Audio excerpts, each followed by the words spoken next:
ধন্যবাদ শিৱসাগৰ আৰক্ষী। যিকেইজন ব্যক্তিয়ে গোটেই অসমখনক এক ভাতৃঘাতী সংঘৰ্ষ লগোৱাৰ চেষ্টা কৰি আছে, সেইকেইজন ব্যক্তিক হিৰো বনোৱাৰ বাবে শিৱসাগৰ আৰক্ষী প্ৰশাসন,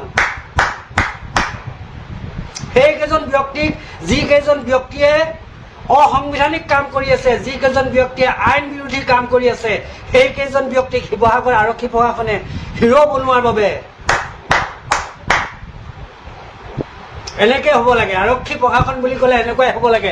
আমাৰ শিৱসাগৰৰ দৰে পুৱা উঠাই আনিছে, 2 ঘণ্টা ৰাখিছে, এৰি দিছে।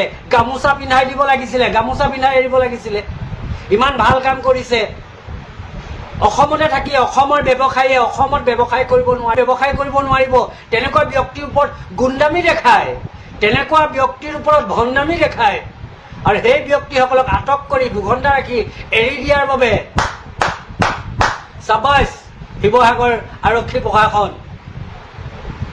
শিৱসাগৰ আৰক্ষী প্ৰশাসনৰ নিজৰ স্থায়িত্ব নাই। শিৱসাগৰ আৰক্ষী প্ৰশাসনৰ নিজাববীয়া একো হুকুম নাই।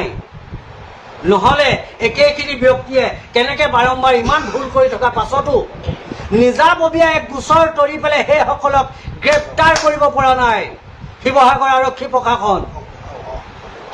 কাৰ ছত্ৰছায়াত, কাৰ নীতি নিৰ্দেশনত চলি আছে শিৱসাগৰ আৰক্ষী প্ৰশাসন?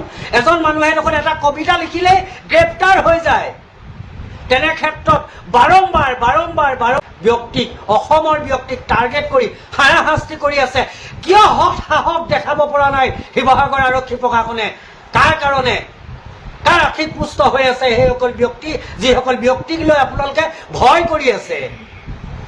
আপোনালোকৰ খাকী পোচাকযোৰৰ মৰ্যাদা আপোনালোকে কিয় হেৰুৱাইছে? আপোনালোকৰ খাকী পোচাকযোৰৰ মৰ্যাদা কিয় হেৰুৱাইছে? কিয় গ্ৰেপ্তাৰ কৰিব পৰা নাই? আপোনালোকৰ বাবে সেইসকলক ধৰিবৰ কাৰণে একো ধাৰা নাই নেকি? আপোনালোকৰ মতে সেইসকল ব্যক্তিক গ্ৰেপ্তাৰ কৰিবলৈ একো ধাৰা নাই নেকি?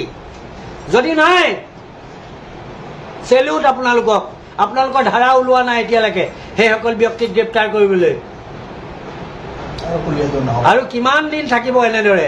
শক্তিটোক দিয়ক, নিজৰ যিটো শক্তি আছে, আৰক্ষীৰ যিটো শক্তি আছে, সেই শক্তিটো দেখাওক। কেৱল দম আছে যদি ৰাজমাইত যোৱা মিষ্টাৰ চিটু বৰুৱা, দম আছে যদি ৰাজমাইত যোৱা সেই মিয়াকেইটাই যে গৰু আনি আছে, সেই গৰুকেইটা ৰাখি দেখাওক। Open challenge Chitu Barua, open challenge. দম আছে যদি ৰাজমাইত যোৱা মিয়াকেইটাই যে গৰু আনে, সেই গাড়ীকেইখন ৰাখি দেখাওক। এনেই পাচলি বেপাৰীৰ ওপৰত ৰজা হৈ লাভ নাই।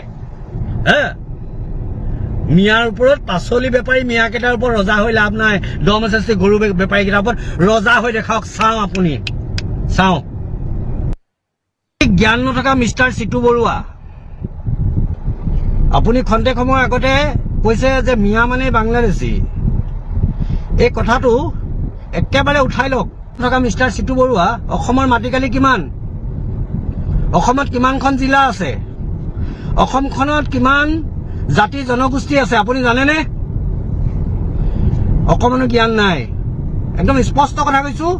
যদি অকমান হলেও জ্ঞান থাকিলেহেঁতেন, যেতিয়া সাংবাদিকে আপোনাক সুধিছে যে মিয়া মানে বাংলাদেশী, আপুনি কি কৈছে? মিয়া মানে বাংলাদেশী। ইমানকণ জ্ঞান শূন্য বুলি কৈছো। আপোনাৰ জ্ঞান শূন্য। এনেই বুমডাল দেখি লম্ফ জম্ফ কৰি থাকিব পাৰে হেৰি আগত, নিউজৰ আগত ভাইৰেল হ'বৰ কাৰণে। ভাইৰেল হ'বলৈ পন্থা বহুত আছে চিটু বৰুৱা, ভাইৰেল হ'বলৈ পন্থা বহুত আছে সামাজিক মাধ্যমত। কেৱল মিয়া কেইটাই নাই ভাইৰেল হ'বলৈ।